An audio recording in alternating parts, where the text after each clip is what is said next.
So now you know what a graphics card is and how to choose one, but you're going to need a processor to be able to do anything on your PC. So, what is a processor? Well, imagine the processor as the brains of a computer. It's the thing that runs your operating system and all the programs on it and controls everything your computer does. A processor can't output video or render complex 3D visuals as well as a graphics card, but without the processor, the computer wouldn't turn on in the first place.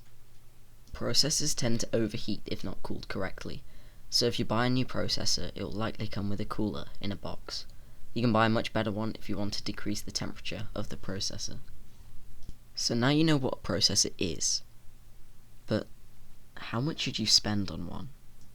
Well, if you have a budget of up to £700, $700, then I recommend spend £100/$dollars on your processor. This will leave a lot more of your budget to your graphics card.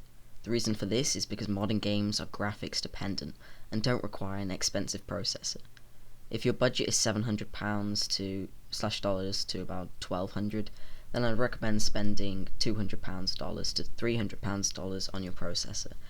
And if your budget is above that, then you don't need to spend any more than £500 or dollars on your processor.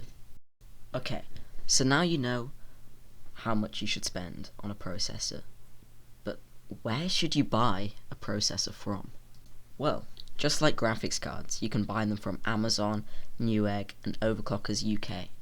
Processors are in stock at the moment on all these sites, but they're slightly more than retail price.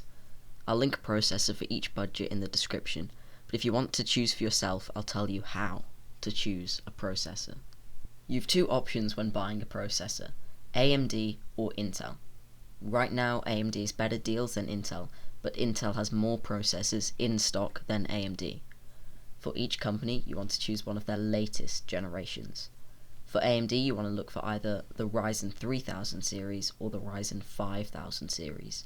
For Intel, you want to look for their Core i10000 series or their Core i9000 series.